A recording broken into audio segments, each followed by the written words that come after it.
आज हम पढ़ेंगे लाइट माइक्रोस्कोप के बारे में। तो अगर हम बात करें माइक्रोस्कोप की, तो माइक्रो का मतलब होता है छोटा यानी स्मॉल, और स्कोप का मतलब होता है टू लुक, यानी माइक्रोस्कोप एक ऐसा इंस्ट्रूमेंट है, एक ऐसा आला है जिसकी मदद से बहुत छोटी छोटी चीजों को देख सकते हैं।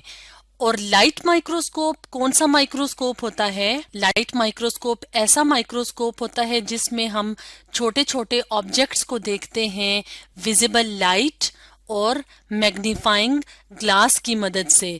यानी लाइट माइक्रोस्कोप में लाइट इस्तेमाल होती है ताकि छोटे छोटे ऑब्जेक्ट्स को देखा जा सके। और माइक्रोस्कोप को अगर हम नॉर्मली डिफाइन करें तो माइक्रोस्कोप की मदद से ऐसे ऑब्जेक्ट्स को देखा जाता है जो कि हमें नेकेड आई से नज़र नहीं आते, यानी जिन्हें हम आम आंख से नहीं देख सकते। तो उसको देखने के लिए जिस इंस्ट्रूमेंट को इस्तेमाल करते हैं उसको कहते हैं माइक्रोस्कोप। और लाइट माइक्रोस्कोप में हम इस्तेमाल करते हैं लाइट।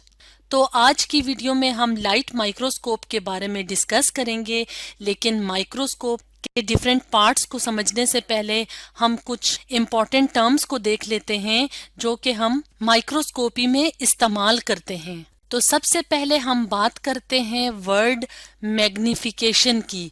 तो मैग्निफिकेशन क्या है? मैग्निफिकेशन कहते हैं ability to enlarge the apparent size of an image, यानी जिस इमेज को हमने ऑब्जर्व करना होता है तो उसकी मैग्निफिकेशन पावर या मैग्निफिकेशन क्या होगा कि वो जो इमेज है वो इनलार्ज हुआ है, यानी साइज में बड़ा हुआ है। तो इस साइज में बड़ा होने के लिए जो हम इंस्ट्रूमेंट चूज करते हैं तो हम कहते हैं कि ये उसकी मैग्निफिकेशन पावर है, यानी किसी भी इंस्ट्रूमेंट की एबिलिटी कि वो किसी इमेज के साइज को कितना बड़ा कर सकता है। फॉर एग्जाम्पल यहाँ पे हम देख रहे हैं इस इमेज में, तो यहाँ पे हमें एक लेंस का टुकड़ा नजर आ रहा है, यानी एक इंस्ट्रूमेंट है जो क्या कर रहा है, जो किसी इमेज को साइज में बड़ा करके दिखा रहा है। अगर हम यहाँ पे देखें तो यहाँ पे हमें वर्ड्स नॉर्मली छोटे नजर आ रहे हैं, लेकिन अगर हम इस इंस्ट्रूमेंट की मदद से देखें तो ये वर्ड्स क्या हो गए हैं? मैग्नीफाई हो गए हैं, यानी साइज में बड़े हो गए हैं। तो मैग्निफिकेशन क्या होगी? जब किसी इमेज का साइज, जो अपेरेंट साइज जो हमें देखने में नजर आता है, वो जब इनलार्ज हो जाएगा, बड़ा हो जाएगा, तो हम कहेंगे कि उस चीज की मैग्निफिकेशन इतनी है। यानी कुछ मेजरमेंट्स होंगी जो हमें बताएंगी कि किसी चीज की मैग्निफिकेशन यानी किसी इंस्ट्रूमेंट की मैग्निफिकेशन पावर क्या है। अब हम एक और टर्म की बात करते हैं जिसे कहते हैं रिजॉल्विंग पावर। तो रिजॉल्विंग पावर का क्या मतलब है? जब कोई इंस्ट्रूमेंट, जो ऑप्टिकल इंस्ट्रूमेंट्स होते हैं यानी कैमरास या माइक्रोस्कोप वगैरह, तो जब इंस्ट्रूमेंट्स जो होते हैं वो दो ऑब्जेक्ट्स के इमेज को अलग करने की कैपेसिटी रखते हैं, यानी उनमें एबिलिटी होती है कि वो दो ऑब्जेक्ट्स के इमेज को अलग अलग करें। और कौन से ऑब्जेक्ट्स? जो बिल्कुल एक दूसरे के नजदीक नजदीक लोकेटेड हों, यानी नजदीक नजदीक वाक़या हों। तो इसको कहते हैं कि ये उस इंस्ट्रूमेंट की क्या है? Resolving power. तो मैग्निफिकेशन या मैग्निफिकेशन पावर और रिजॉल्विंग पावर में डिफरेंस है।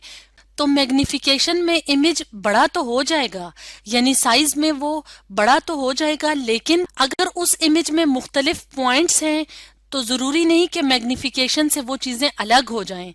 जबकि रिजॉल्विंग पावर में क्या होगा? यानी रिजॉल्विंग पावर किसी इंस्ट्रूमेंट में क्या होता है, उस चीज का मतलब कि जो दो ऑब्जेक्ट्स यानी जो क्लोजली रिलेटेड, अगर फॉर एग्जांपल एक ये इमेज है, एक ये इमेज है, या एक ये पॉइंट है, ये पॉइंट है, तो रिजॉल्विंग पावर का मतलब होगा कि वो इंस्ट्रूमेंट इन दो चीजों को अलग अलग शो कर सकता है।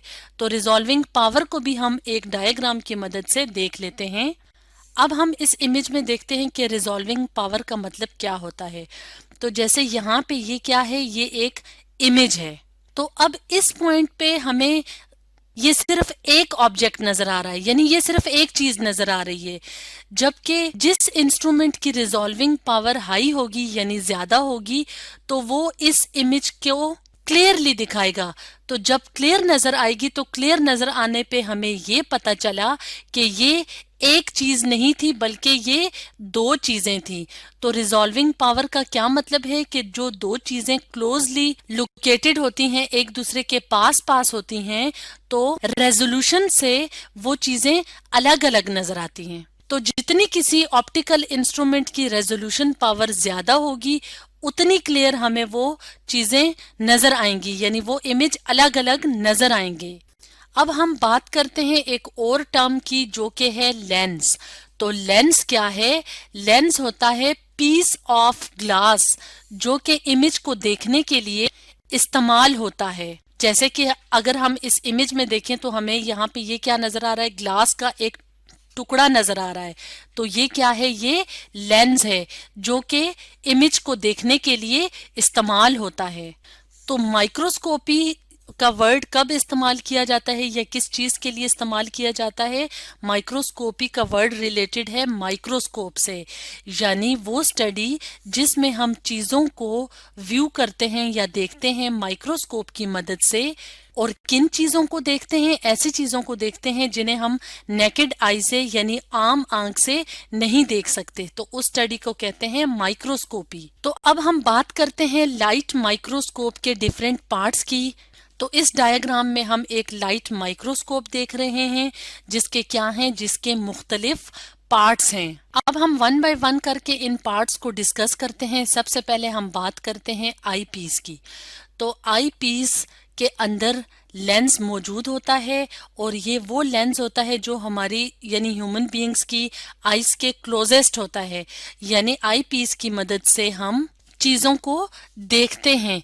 यहाँ पे क्या होता है? यहाँ पे ह्यूमन बीइंग्स अपनी आई को क्लोज लेके आता है और इस लेंस की मदद से क्या करता है? किसी भी स्पेसिमेन यानी जो ऑब्जेक्ट हमने ऑब्जर्व करना होता है उसको ऑब्जर्व करता है।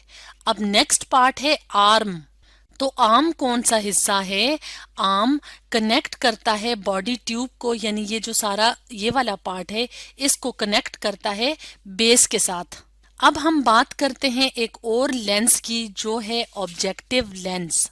तो जैसे कि नाम से जाहिर है कि ऑब्जेक्टिव लेंस किसके करीब होगा? ऑब्जेक्ट के करीब, यानी उस चीज के करीब होगा जिसको हमने क्या करना है? जिसको हमने ऑब्जर्व करना है। और ऑब्जेक्टिव लेंस क्या करता है? कलेक्ट करता है लाइट की रेज को। तो लाइट की रेज कहाँ से आ रही होती हैं? लाइट की रेज आ रही होती हैं उस ऑब्जेक्ट से जिसको हमने ऑब्जर्व करना होता है। अब हम बात करते हैं नेक्स्ट पार्ट की जिसे कहते हैं स्टेज। तो स्टेज कौन सा पार्ट है? ये जो हमें एक ऐसी प्लेट सी नजर आ रही है, तो ये वो पार्ट है जिसके ऊपर ऑब्जेक्ट रखा हुआ होता है। ऑब्जेक्ट या स्पेसिमेन यानी वो चीज जिसको हमने ऑब्जर्व करना होता है। अब हम बात करते हैं एक और पार्ट की जिसे कहते हैं एल्यूमिनेटर। अगर हम यहाँ पे देखें तो ये चीज क्या है? एल्यूमिनेटर। तो एल्यूमिनेटर बेसिकली क्या होता है? एल्यूमिनेटर होता है लाइट सोर्स। और ये क्या करता है? ये एल्यूमिनेट करता यानी रोशन करता है ऑब्जेक्ट को इवनली, यानी हर तरफ से। तो यहाँ से क्या होगा? यहाँ से रोशनी जो है वो जाएगी यहाँ पे और यहाँ से होते हुए ये रोशनी पड़ेगी इस ऑब्जेक्ट पे। तो ऑब्जेक्ट क्या हो जाएगा? ऑब्जेक्ट रोशन हो जाएगा और यहाँ से जब हम देखेंगे तो वो चीज लेंस की मदद से साइज में बड़ी होके यानी मैग्नीफाई होके हमें यहाँ पे नजर आएगी। और ये वाला पार्ट जो है इसे कहते हैं बेस। और बेस क्या करती है? बेस माइक्रोस्कोप को स्टेबिलिटी प्रोवाइड करती है, यानी माइक्रोस्कोप को स्टेबल रखती है, अपनी जगह पे रखती है। अब अगर हम लाइट माइक्रोस्कोप की रेजोल्यूशन पावर की बात करें तो मैक्सिमम इसकी जो रेजोल्यूशन होती है वो होती है 1500 टाइम्स। ये जो क्रॉस का साइन है ये शो कर रहा है कि 1500 टाइम्स जो है वो लाइट माइक्रोस्कोप की रेजोल्यूशन पावर है, यानी कोई चीज अपने साइज से कितने गुना बड़ी होके हमें नजर आएगी। तो लाइट माइक्रोस्कोप की रेजोल्यूशन पावर है 1500 टाइम्स। और लाइट माइक्रोस्कोप की मदद से हम ऑलमोस्ट 200 नैनोमीटर तक के ऑब्जेक्ट्स को देख सकते हैं। तो 200 नैनोमीटर के ऑब्जेक्ट्स बहुत छोटे ऑब्जेक्ट्स होते हैं जो हमें आम आंख से नजर नहीं आ सकते। तो अगर हम 200 नैनोमीटर को मीटर में देखें तो 1 मीटर के अंदर 10 raise to the power 9 nanometres होते हैं, यानी मीटर का भी बिलियंथ पार्ट जो होता है वो नैनोमीटर होता है, और हम इतने छोटे ऑब्जेक्ट को लाइट माइक्रोस्कोप की मदद से देख सकते हैं। तो इस तरह के जो माइक्रोस्कोप्स होते हैं वो साइंस लेबोरेटरीज में कॉमनली इस्तेमाल होते हैं। तो अगर हम लाइट माइक्रोस्कोप का रिजल्ट देखें तो हमें ऑब्जेक्ट्स इस तरह के नजर आते हैं। अब इस ऑब्जेक्ट में क्या है, माइक्रोस्कोप के नीचे वाटर का ड्रॉपलेट रखा, यानी एक कतरा रखा, तो उसके अंदर हमें इस तरह का छोटा सा ऑर्गेनिज्म नजर आ रहा है। तो ये ऑर्गेनिज्म कौन सा ऑर्गेनिज्म है, ये है अमीबा। तो अमीबा हमें आम आंख से नजर नहीं आता क्योंकि इसका साइज बहुत छोटा है। तो जब लाइट माइक्रोस्कोप के नीचे देखते हैं तो हमें अमीबा इस तरह का स्ट्रक्चर नजर आता है। तो इस तरह से लाइट माइक्रोस्कोप की मदद से हम छोटे छोटे ऑब्जेक्ट्स को देख सकते हैं। तो आज हमने पढ़ा लाइट माइक्रोस्कोप के बारे में।